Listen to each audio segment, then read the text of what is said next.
महाभारत की अगली कड़ी में आप सबका स्वागत है। अभी पिछली कड़ी में सुना कि कैसे अग्नि की भूख शांत करने के लिए अर्जुन और कृष्ण इंद्रदेव से भिड़ गए। आखिर में अग्निदेव की भूख भी शांत हुई। इस पूरे प्रकरण में जो बड़ी बात थी वह थी भगवान श्री कृष्ण को उनका अपना सुदर्शन चक्र मिला अग्नि से, अर्जुन को गांडीव नाम का बहुत ताकतवर धनुष मिला, रथ मिला, अक्षय तुणीर मिला। जब वन का दहन हो गया तो उसके बाद जब ये दोनों लोग काफी थक गए थे तो यमुना के शीतल जल में ये डुबकियां लेते रहे और जब शाम होने को आई तब ये वापस हस्तिनापुर की तरफ चल पड़े। जब वे आप वापस हस्तिनापुर की तरफ चल रहे थे, ठीक उसी समय मैंने वो दानव जिसको इन्होंने बचाया था अभी पिछली कड़ी में, उसने रथ का रास्ता रोक दिया और कहा अर्जुन से, पहले उन्हें प्रणाम किया और कहा कि आपने मेरी जान बचाई है, मेरा जीवन बचाया है, उसके लिए मैं आपका आभारी हूं और अपना आभार प्रकट करने के लिए मैं आपके लिए कुछ करना चाहता हूं। आप बताइए मैं आपके लिए क्या कर सकता हूं। अर्जुन मना कर देते हैं कि नहीं, मुझे कुछ नहीं चाहिए, आप मेरे शरणागत थे, शरणागत की रक्षा करना धर्म होता है, तो मैंने अपने धर्म का निर्वहन किया, इसके लिए कोई आभार भी मानने की आवश्यकता नहीं है और मुझे आपसे कुछ नहीं चाहिए बदले में। किंतु मैं नाम के दानव ने फिर से कहा कि नहीं, मैं वास्तव में आपका आभारी हूं, मैं आपके लिए कुछ करना चाहता हूं, क्या मैं आपके लिए कुछ करूं? वास्तव में मुझे बड़ी प्रसन्नता होगी। अर्जुन फिर मना कर देते हैं, किंतु मैं नाम का ये जो दानव है ना, ये बड़ी जिद पकड़ लेता है अर्जुन की कि अगर मैं आपके लिए कुछ नहीं कर पाया तो मुझे बड़ा दुख होगा। आखिरकार अर्जुन कहते हैं कि आप श्री कृष्ण से मिलिए, श्री कृष्ण के मन का आप जो कुछ भी करेंगे वह मेरे मन का होगा, मुझे उतनी प्रसन्नता होगी, आप उनको प्रसन्न करिए। तो वह मुड़ता है श्री कृष्ण की तरफ, कहता है कि आप ही बताइए मैं क्या कर सकता हूं आपके लिए।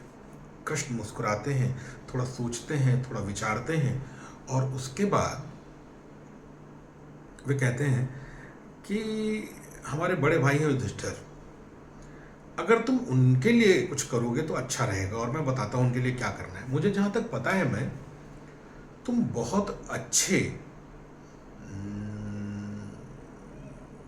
भवन निर्माण करता हो, तो क्यों नहीं जैसे इंद्र की सभा है सुधर्मा, वैसे ही कुछ उतनी ही भव्य या उससे भी अधिक भव्य कोई मंडप बनाओ युधिष्ठिर के लिए। मंडप जिसको आज के जमाने में हॉल, दरबार, आप कुछ भी कह सकते हैं, बनाओ।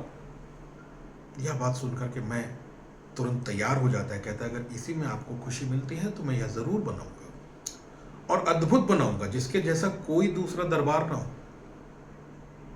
मैं को अपने साथ ये दोनों लोग इंद्रप्रस्थ ले आते हैं, युधिष्ठिर से मिलवाते हैं और योजना बताते हैं। युधिष्ठिर सहर्ष योजना को स्वीकृति दे देते हैं और मैं से कहते हैं कि आप भवन निर्माण की योजना तैयार करिए, जो उपयुक्त भूमि लगती है उसको छांटिए, वह आपको दी जाएगी और आप भवन निर्माण शुरू करिए।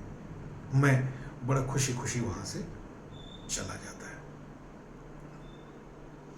एक दो दिन बीतते हैं, कृष्ण युधिष्ठिर के पास आते हैं और कहते हैं अब काफी दिन हो गए उनको हस्तिनापुर में, अब उनको यहां से चलना चाहिए। यह बात सुनते ही युधिष्ठिर थोड़े दुखी हो जाते हैं। वो कहते हैं कि अरे ऐसी बात मत करिए जाने की, आप जब तक हमारे साथ होते हैं हमें लगता है हमारा अपना कोई साथ है। आपके रहने से एक सुरक्षा की भावना रहती है, आपके चले जाने पर एक अबुझ सा दुख मन में रहता है। किंतु श्री कृष्ण कहते हैं कि आप जब कहेंगे मैं मन की गति से भी तीव्रता से आपके पास आ जाऊंगा। किंतु द्वारिका के प्रति भी मेरा एक कर्तव्य है, मेरा एक धर्म है जिसका निर्वहन बहुत जरूरी है और मुझे वहां जाना भी चाहिए।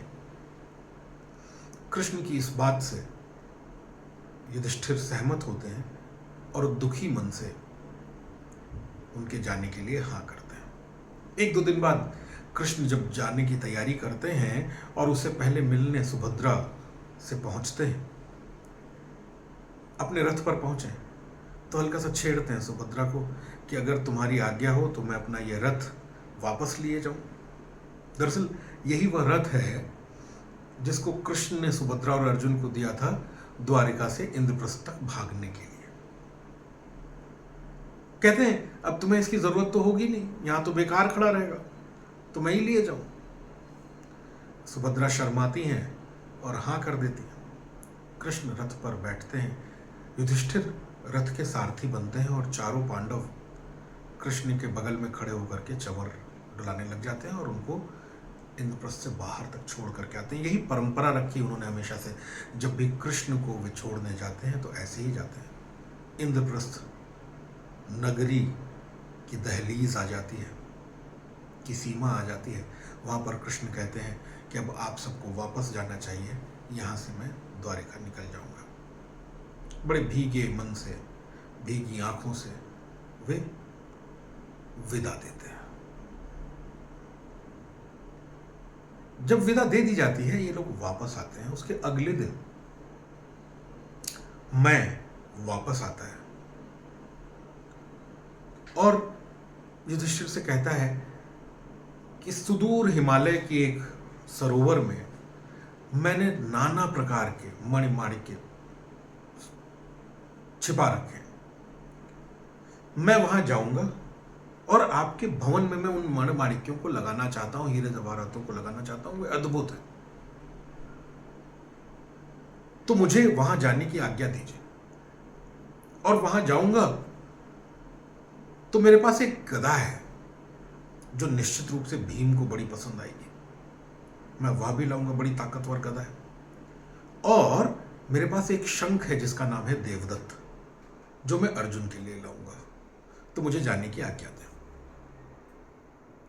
जाने की आज्ञा दे दी जाती है।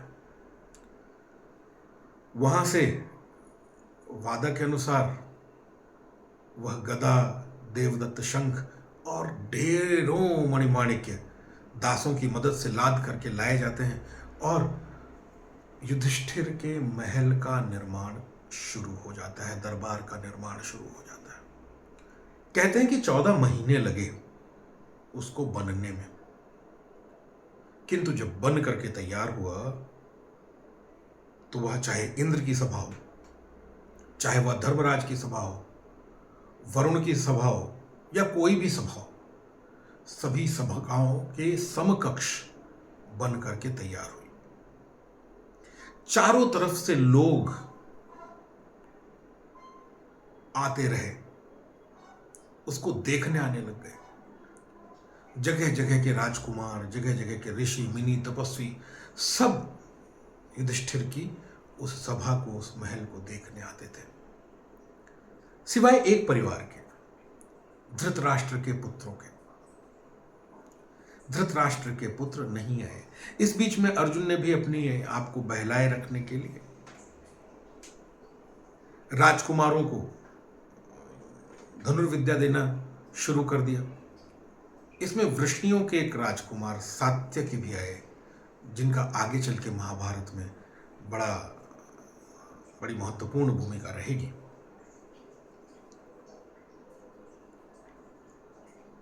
जब यह सब आना जाना लगा हुआ था, सभी लोग देखने आ रहे थे, इसी बीच में देवर्षि नारद भी आए। उनका स्वागत सत्कार करने युधिष्ठिर पहुंचे। उनको बड़े आदर सत्कार के साथ अपनी सभा दिखाई नई वाली, ठीक वैसे जैसे बच्चा अपना खिलौना दिखाता है। युधिष्ठिर सबको ही लगभग ऐसे अपनी सभा दिखाते थे जैसे एक बच्चा अपना खिलौना, मनपसंद खिलौना दिखा रहा हो।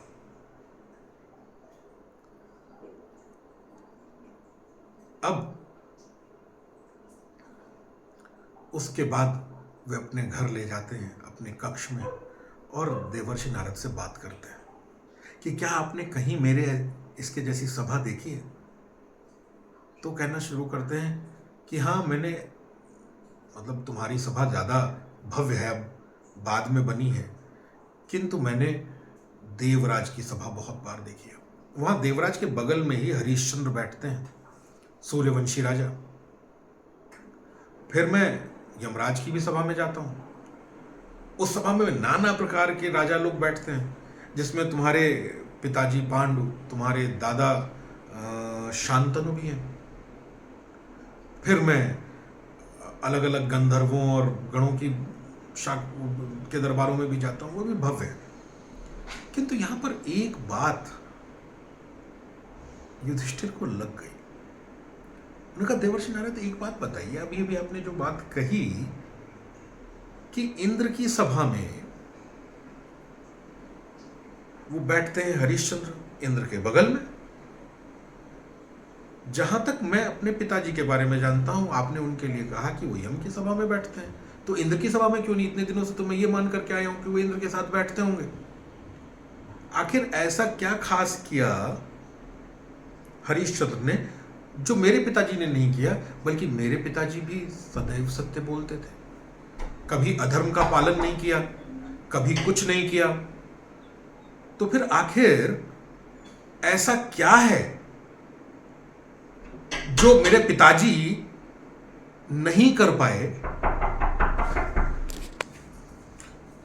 नारद जवाब देते हैं कि हरिश्चंद्र और पांडु में खास अंतर नहीं है।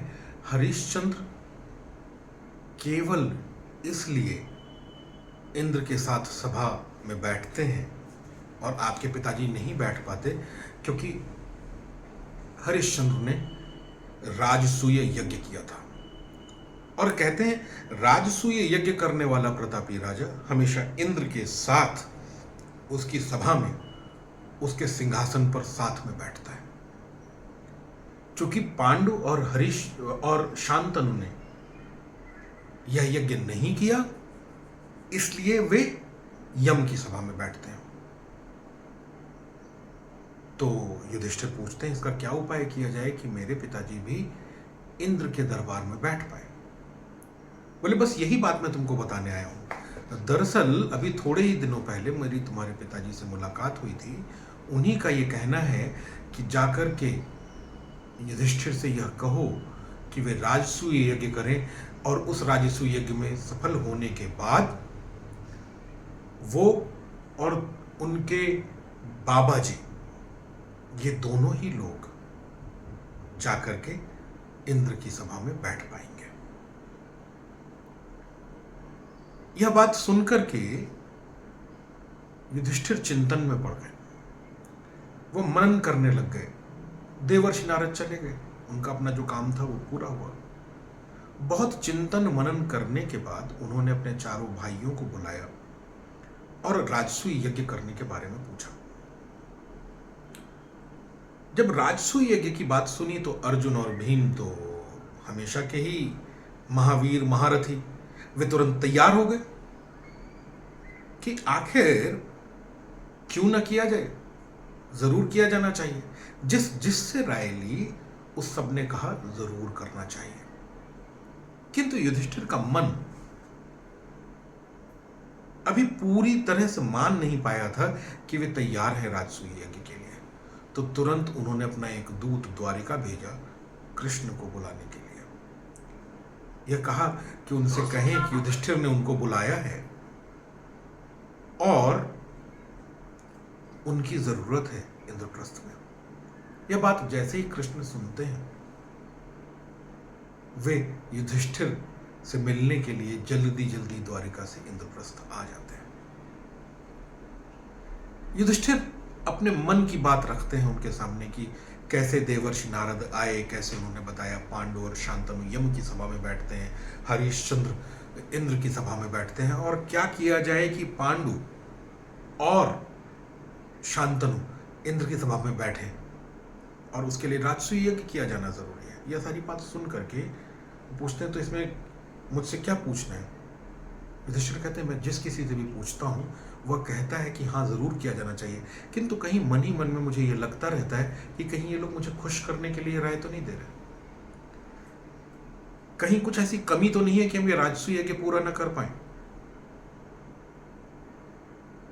तो कृष्ण चिंतन में पड़ जाते हैं, बहुत सोचते हैं।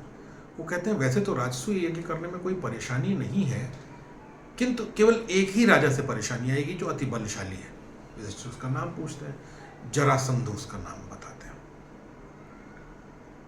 जरासंध के बल, ताकत, महिमा के बारे में कृष्ण उसको बताते हैं और पांडवों के खेमे में उत्साह से एक थोड़ा चिंतन और मनन का माहौल बन जाता है, जिसमें यह फिर से सोचा जाने लग जाता है कि आखिर वो कौन सी तैयारियां करी जाए जिसकी वजह से राजसूय यज्ञ हो पाए। आज की कड़ी में बस इतना ही। धन्यवाद।